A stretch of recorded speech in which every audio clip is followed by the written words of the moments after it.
चला, सुंदरा पुण्याला पोहोचली. सुंदरा पोहोचली? बरं झालं. इथे असती ना तर सारखी टोचून टोचून टोचून बोलली असती आम्हाला. आता कसं 4-5 दिवस कसे सुखाचे जातील आमचे. वा वा वा कपिले वा. स्वामी, अहो तुमचा आशीर्वाद सोबत असल्यावर प्रवास सुखरूपच होतो. स्वामी, पण सुंदरा मावशींना तुम्ही पुण्याला का पाठवलंय?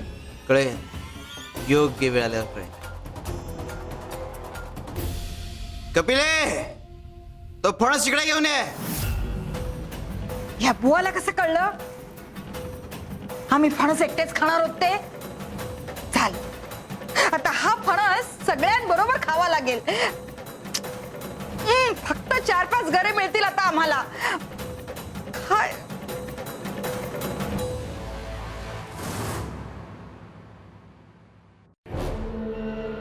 बघतेस काय?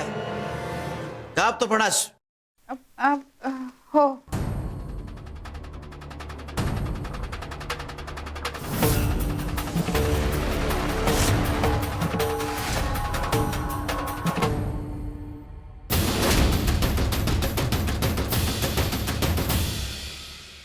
हात चिकट झाले. वा, गरे पण खायचे आणि हा चिकट पण व्हायला नको.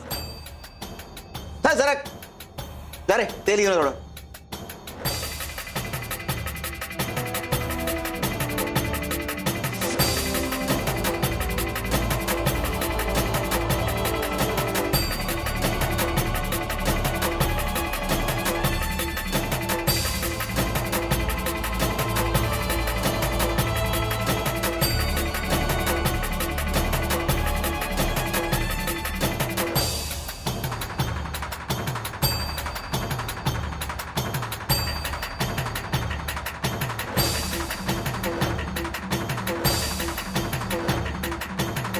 पाहिलंस, हाताला तेल लावून जर गरे काढले तर हातही चिकट होत नाहीत आणि गऱ्यांचा गोडवाही मिळतो.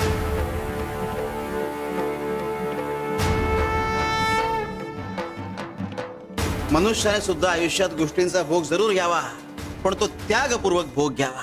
म्हणजे आता गोष्टी आहेत, आनंद आहे, उद्या नाही आहेत, त्याहून जास्त आनंद आहे. ही वृत्ती साधता आली पाहिजे आणि ती केवळ भक्तीने साधता येते,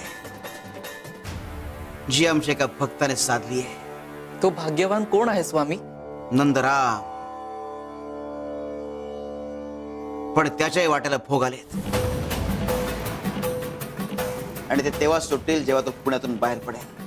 आणि हेच त्याला सांगण्याकरता मी सुंदराला तिकडे पाठवलंय.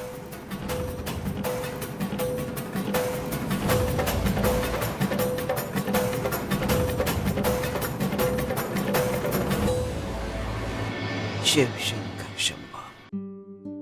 ओम नमः शिवाय. अहो, ह्या सुंदरा मावशी. अच्छा,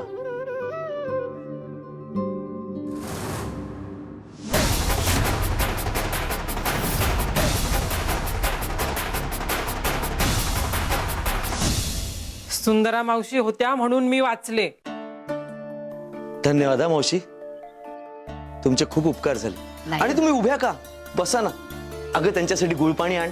नाही नाही नको, मला निघायला हवं. नलिनी ताईंकडून तुमच्या तब्येतीबद्दल कळलं. हो. तुम्हाला लवकर बरं वाटो हीच प्रार्थना. नाही, आता वाटतंय तसं बरं, पण मध्ये मध्ये त्रास होतोच आहे अजून पण. बरं, येऊ मी आता. बरं मावशी, मुक्काम करण्याची वेळ आली तर हक्काने आमच्या घरी यायचं. मी वाट बघेन. नक्की येईन. ओम नमः शिवाय.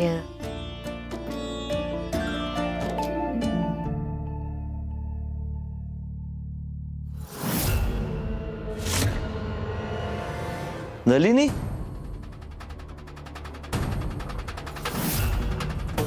हे त्यांचंच राहिलं वाटतं बहुतेक. हो हो, त्यांचीच असेल. आपण नेऊन देऊया त्यांच्याकडे. चल. अहो सुंदरा मावशी, अहो थांबा. अहो तुमची पुरचुंडी पडली, बहुतेक गाठोड्यातनं पडली असावी. हो की, अहो हीच तर द्यायची आहे मला. धन्यवाद हा.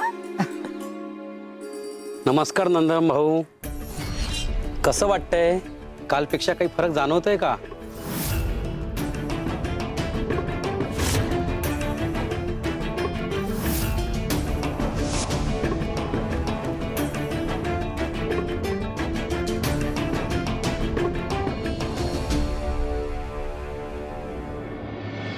नंदराम, नंदराम, हेच नाव.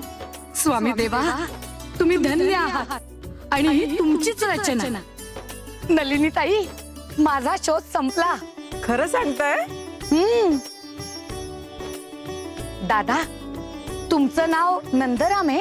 हो, पण तुम्ही काय विचारताय? अहो मग ही विभूती स्वतः स्वामी देवांनी तुमच्यासाठी दिली आहे. ह्यांच्यासाठी? अहो पण आम्ही तर कधी स्वामींना भेटलो पण नाही. मग मला यांचं नाव कसं माहित? स्वामी स्थानावर दिव्य प्रकाशात यांचं नाव उजळताना पाहिलं मी. त्यावेळेला मला कळलं नाही का आणि कशासाठी, पण आता सगळ्याची सांगड लागतीये. स्वामी देवा, तुमची लीला आगाध आहे. पुण्यात येताच माझा शोध संपवला, माझा त्रास वाचवला आणि तुमचा संदेश योग्य वेळात तुमच्या भक्तापर्यंत पोहोचवला. पण सुंदर मावशी, ह्या विभूतीचं आम्ही काय करायचंय?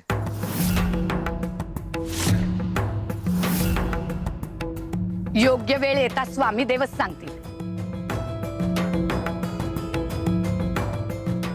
श्री स्वामी समर्थ. अहो अहो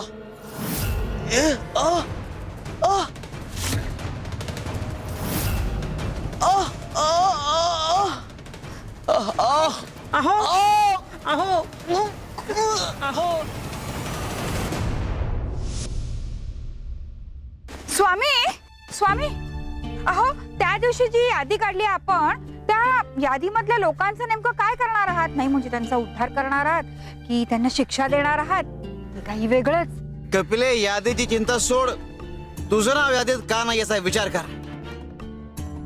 माझं नाव का? मी नाही समजले. कपिले, ज्या गोष्टी समजत नाहीत त्याच गोष्टी आयुष्यात खूप मोठी शिकवण देऊन जातात.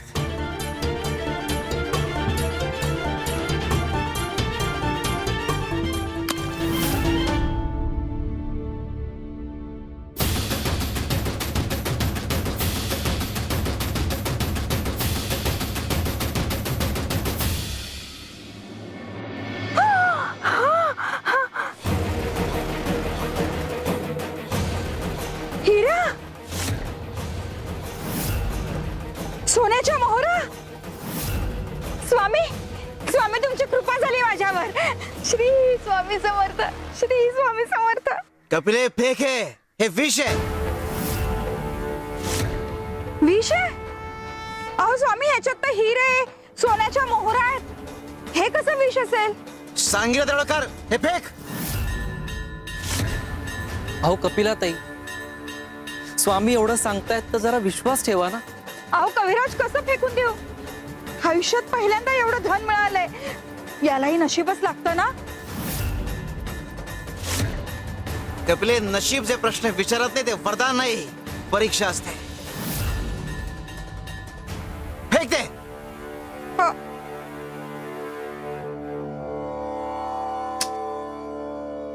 स्वामी, अहो जर कोणी ते धन घेऊन गेलं तर काय होईल? कपिले, जे तुझं नाहीये ते तुझ्या हातून गेलंच पाहिजे, तेव्हाच सत्य दिसतं.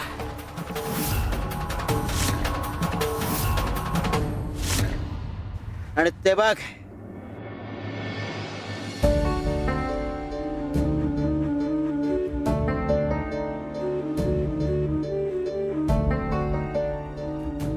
हे थांब थांब, हे काय? उचल उचल.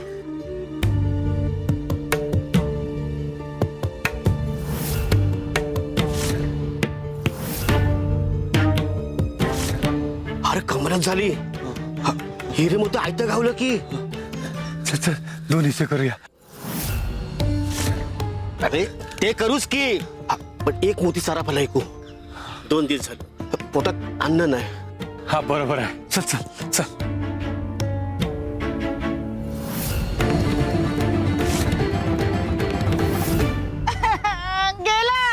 गेला माझं धन घेऊन गेले ते सगळे.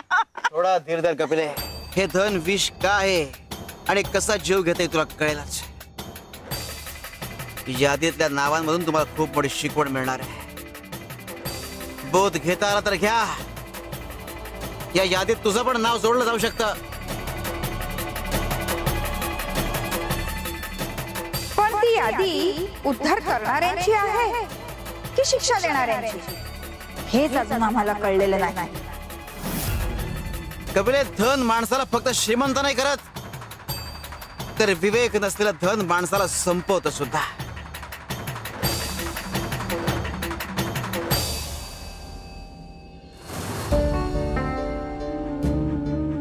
वैद्य बुवा, अहो तुम्ही दिलेली सगळी औषधं घेतोय मी वेळेवर, पण फरक काही पडत नाही हो. हे मलाही समजत नाहीये. मी दिलेलं औषध एकदम जालीम होतं. फरक पडायला हवा होता. जर ह्या औषधाने फरक पडत नसेल तर तुमचा आजार बरा होण्याच्या पलीकडे आहे असं मान्य करावं लागेल.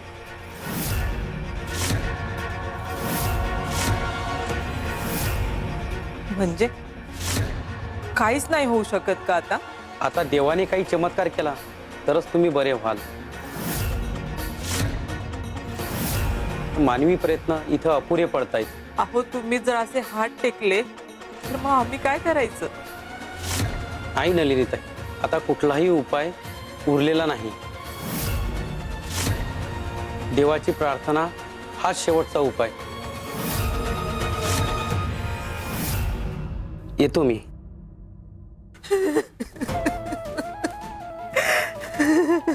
नलिनी, अगं हे नलिनी, आयुष्यभर ना एकच इच्छा होती ग, महादेवाची सेवा करायची. आता बहुतेक असं वाटतंय त्या महादेवाचीच इच्छा नाहीये माझ्याकडून सेवा करून घ्यायची. अहो असं नका बोलू. काहीतरी मार्ग नक्की असेल.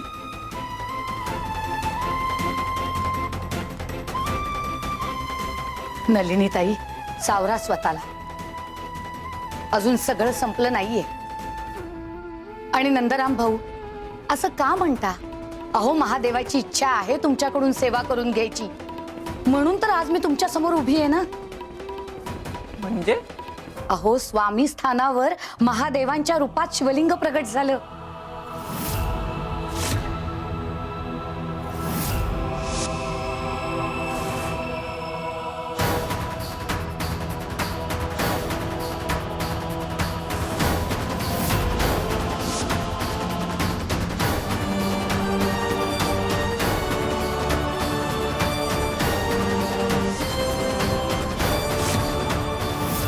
खरंच?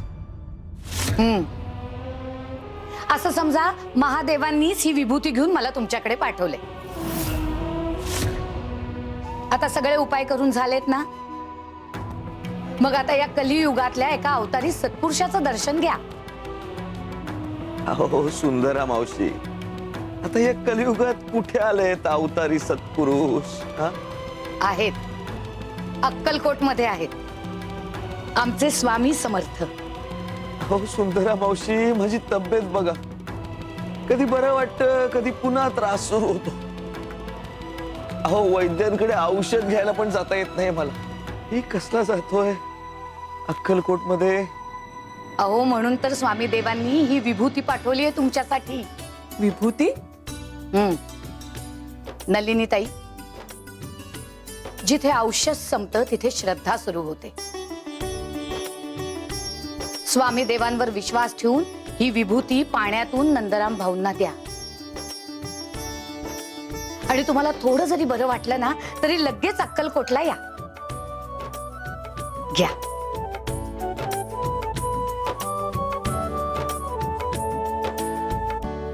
येऊ मी आता? निघायला हवं मला अक्कलकोटला, पण तुमची वाट पाहतीये. नक्की या. श्री स्वामी समर्थ.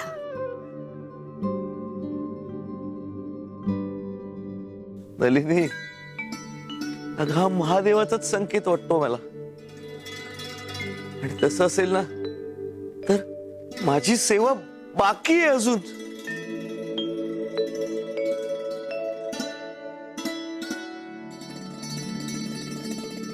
विश्वास हा शब्द जरी छोटा असला तरी त्यात आयुष्याची दिशा बदलण्याचं सामर्थ्य आहे कपिले. गुरुवर विश्वास ठेवाल तर गुरुची कृपा होतेच. अगं विश्वास ठेवणं म्हणजे फक्त डोळे बंद करून उडी मारणं नाही, तर मन उघडं करून सत्य स्वीकारणं असतं. कपिले, जिथे अट तिथे व्यवहार, आणि जिथे विश्वास तिथे चमत्कार. चल चल लवकर चल. चल चल चल. अरे थांब थांब थांब थांब. काय झालं आता? हिरा घेऊन मी एकटाच जातो सराफकडं. दोघांनी एकत्र गावात जाणं धोक्याचं आहे. शिपाई आपल्या मागावर आहेत. मग काय करायचं? मी एकटाच गावात जातो, दोघांसाठी भोजन घेऊन येतो. तोवर तू इथंच थांब. चुकून कोणी एक जण पकडला गेला तर दुसरा त्याला सोडवू शकतो. ठीक आहे. चल येतो. अरे थांब थांब, फक्त हिरा घेऊन जातोस ना?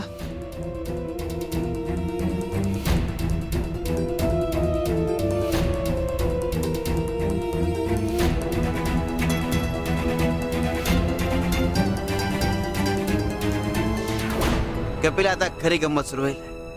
गंमत कसली? तुला याच्या मनातलं ऐकू येईल. यांच्या मनातला मला ऐकू येणार? कसं शक्य आहे? भोजन घेऊन येतो आणि थोडस विषय घेऊन येतो. भोजनात मिसळतो, तो खाईल आणि मरेल. मग सगळं धन माझं.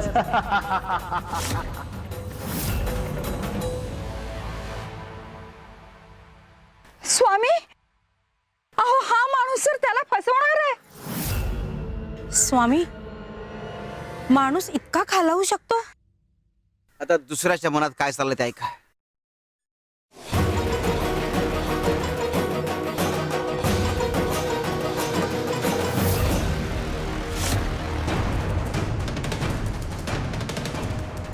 अहो, पाणी घेऊन आले, त्यात विभूती टाकते.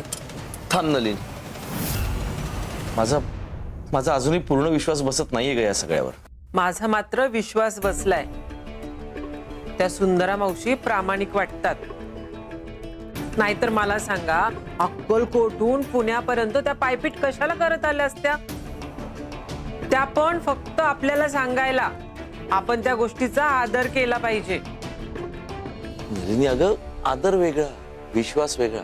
आपली ना ओळख न पाळख. आपण असा कोणावरही विश्वास कसा ठेवायचा नलिनी? हे बघ, त्या जे काही बोलल्या ना ते अगं एका मनाला पटतंय मला, पण अजूनही दुसरं मन सतत शंका घेते अगं. आणि आजच्या काळात हे असं घडतं? इतके योगायोग कसे जुळतील? मग त्यांना तुमच्याबद्दल कसं कळलं? ह्या गावात त्या नवीन, फक्त तुम्हाला अक्कलकोटला बोलवायला त्या इथपर्यंत कशाला येतील? कोणी सांगावं? असेल काहीतरी वेगळाच हेतू. आणि काही लोक असतात असे फसवेगिरी करणारे. अगं त्या अक्कलकोटला बोलवून आपल्याकडून उपचाराच्या नावाखाली धन उकळायचा डाव असेल तर? मला नाही पटत. अहो, अनेक वैद्यांनी उपचाराच्या नावाखाली आपल्याला किती लुबाडलंय. आपण डोळे बंद ठेवून त्यांच्यावर विश्वास ठेवलाच ना. मग आता यांच्यावरही विश्वास ठेवूया. त्या काय म्हणाल्या होत्या, आधी विभूती घेऊन बघा, जर फरक पडला तरच या.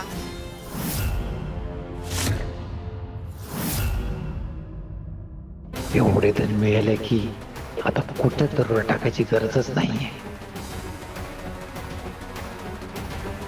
पण कोणाचा काय भरोसा, कोणाची नियत फिरू शकते. तो आता आला की बेसावध होऊन त्याला संपवतो. मग सगळे धन माझेच.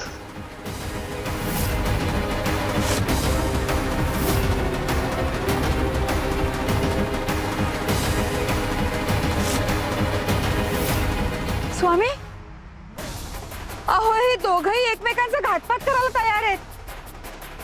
हो ना हो स्वामी, काही विश्वासच उरला नाहीये. हो ना. हेच आहे अविश्वासाचं खरं फळ. एकमेकावर विश्वास नसला की असं घडतं. अरे हे विष दिसत नाही, पण हळूहळू मनातला विचार मारता आणि नंतर जीवच घेता. कपिले, अविश्वास माणसाला एकमेकापासून दूर करता, एकमेकाला शत्रू बनवता आणि एक दिवस एकमेकाला संपवता.